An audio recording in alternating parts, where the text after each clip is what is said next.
The House Oversight Committee, led by Congressman Jason Chaffetz, demanding that the White House turn over all information, reports, and documents on the swap of Bowe Bergdahl for those 5 Taliban terrorists. Joining us right now is the congressman. Good morning to you. Good morning. Okay, so you sent a letter to Dennis McDonough, the chief of staff of the White House, last night. What do you want? How in the world can the White House come to the conclusion that Mr. Bergdahl served with honor and distinction? I mean, this is years after the fact. They knew that he had had similar problems like this in the past. You had people that had been killed. I mean, imagine the families of people who went out to search for this person because they knew.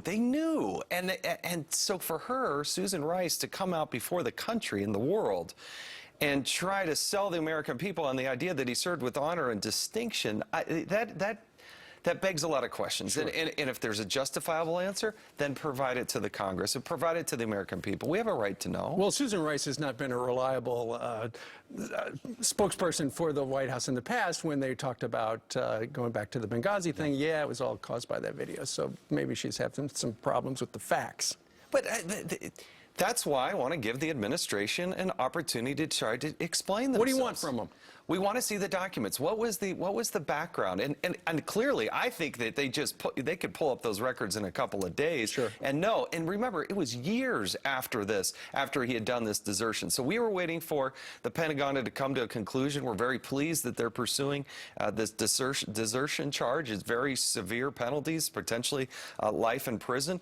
But it does contrast how Susan Rice said honor and distinction, and the Pentagon's going to charge him with desertion. So yeah, but at the same time, you know that while you're asking for all the documents, it was a political decision. This was just one of the keys. They had to. We got to get him back, otherwise we can't close down Gitmo 5 guys at a time. Well, again, you had the GAO, the General Accountability Office, an independent group and agency came in and looked, and they made, in their opinion, a determination that the White House violated the law by releasing those 5 without giving consent or giving an opportunity for Congress to look into this, giving them their 30-day notice.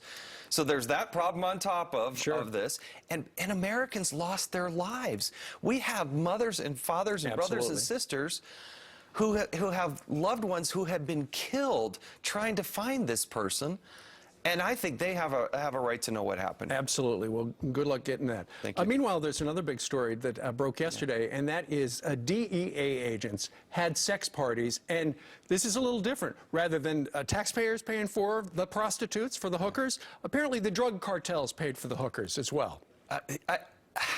Can we talk about this before? A little bit. Let's 9 a.m. in the we'll morning? keep it in a family way. It really is unbelievable. We got a lot of good people who serve overseas. Sure.